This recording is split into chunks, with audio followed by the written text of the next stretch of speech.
Guys এত সুন্দর করে সেজে গুজে ফাইনালি পৌঁছে গেছে। আর মার্কেট ফ্রেন্ডের সঙ্গে দেখা হয়ে গেল, অনেকদিন পর দেখা হয়েছে আমার। ঠিক আছে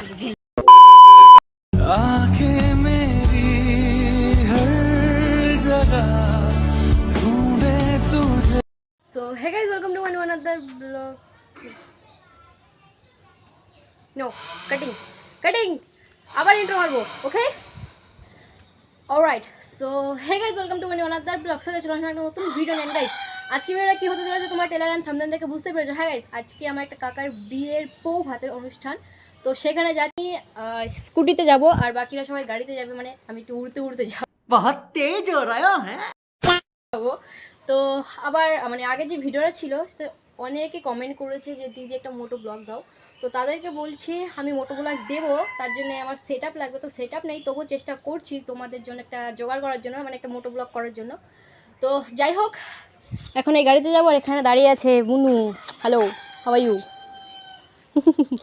এ যাচ্ছে শুধু ফুচকা খেতে, ফুচকা খাবে ফুচকা।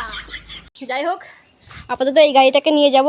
সো চলো রাস্তায় ভিডিও দেখতে দেখতে ওখানে যাওয়া যাক, আর গাইস গিয়ে দেখা যাক। হচ্ছে আমি জানি না আমাকে কেমন লাগছে, কিন্তু এই রানীকে কিন্তু হেভি লাগছে, তা আরে পাশে আয় একটু, পাশে আয় একটু, লজ্জা পাশে। আরে রোদ্রি যাস রে ভাই, রোদ্রি যাস রে। এই তো গাইস, কাকে বেশি সুন্দর লাগছে কমেন্টে করবে। আর এই গাড়িটা গাইস মাঝে মাঝেই খারাপ হয়ে যায়, মাঝে মাঝেই স্টার্ট হয়ে যায়, আর মাঝে মাঝেই বন্ধ হয়ে যায়, কী করবো বুঝতে পারছি না। তো যাই হোক, এখন ট্রাই করে দেখি স্টার্ট নিচ্ছে কি নিচ্ছে না। তো চলো যাওয়া যাক।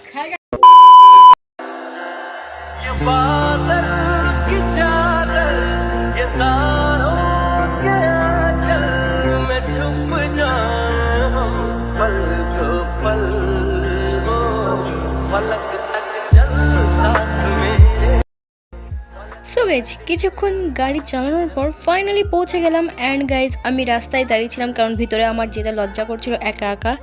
তো দেখি দিদিরা আসুক, তারপর যাবো ভিতরে। আমরা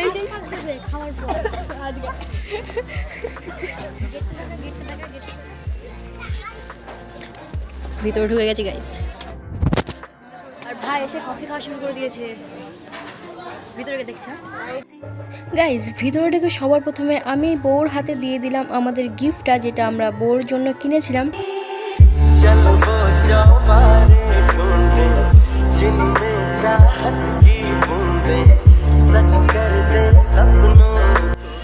আমার ওল্ড ফ্রেন্ডের সঙ্গে দেখা হয়ে গেল, অনেকদিন পর দেখা হয়েছে। আমার প্রাইমারি স্কুলের বেস্ট ফ্রেন্ড ছিল, আমার এখন এর কোনো খোঁজ নেই। শাড়ি পরে আজকে আমি যাবো। কেমন আছি?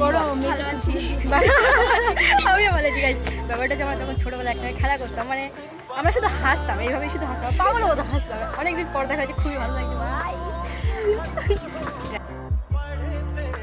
আমি এসেছি শুধু খেতে, ঠিক আছে? ওখানে ফুচকার টাইম, আমরা ফুচকা খেয়ে আছি। যাই হোক, অনেক ঘোরাঘুরি করে আমরা আসলাম একটু ফুচকা আর কফি খেতে।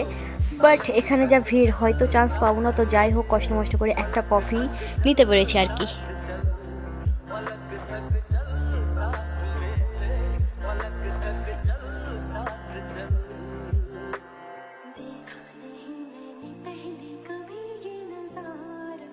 আর গাইস, জানি না কেন বিয়ে বাড়ি হুটহাট করে কারেন্ট চলে যাচ্ছিলো। তো যাই হোক, ওরা জেনারেটারের ব্যবস্থা রেখেছিল, তার জন্য একটু গরম থেকে রেহাই পেয়েছি আর কি।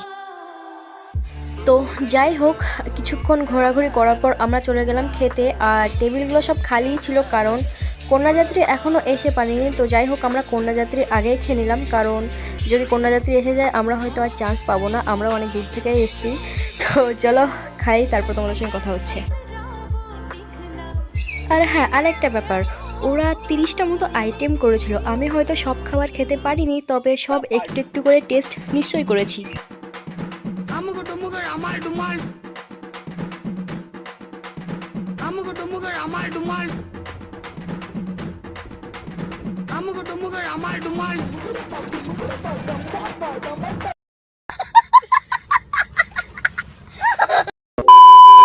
হে, একটু অবাক হচ্ছে তাই না? একদমই অবাক হওয়ারই বিষয় এটা।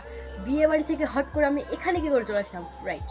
তো যাই হোক, বিয়ে বাড়ি খাওয়া হয়ে যাওয়ার পরে আমি আর ভিডিও করিনি। মানে অ্যাকচুয়ালি বিয়ে বাড়ি অনেক লোকজন ছিল, আর তারপরে বহুত রোদ্দুর, গরম, কারেন্ট ছিল না ঠিক করে, তো তার জন্য আর ভালো লাগছিল না ভিডিও করতে। তো আমি আর ভিডিও করিনি। আর আসল কথা হলো ভিডিওটা আমি বানিয়েছি অলরেডি 1 সপ্তাহ হয়ে গেছে। তো আমি ভিডিওটা এডিটিং করছি এই কাল রাত থেকে, কারণ আমার এক্সাম ছিল। তো এক্সাম দিতে দিতে আমার হাল শেষ, ঠিক আছে। তো যাই হোক, এক্সাম ফিনিশ হয়ে গেছে, তাও সামনে আসছে আরেকটা এক্সাম, সামনে আমার আবার এক্সাম আসছে। তো তার মধ্যে হয়তো আমি আবার স্টপ করে দেবো, মানে স্টপ বলতে আমি শর্টস আপলোড করব। তো তোমরা ভিডিওটা দেখো, ঠিক আছে। আর আজকে ভিডিওটা এইটুকু, দেখা হচ্ছে নেক্সট ভিডিও, ততক্ষণের জন্য বাই। আর হ্যাঁ, ভিডিওটা যদি ভালো লাগে তাহলে একটা লাইক তো করাই যায়।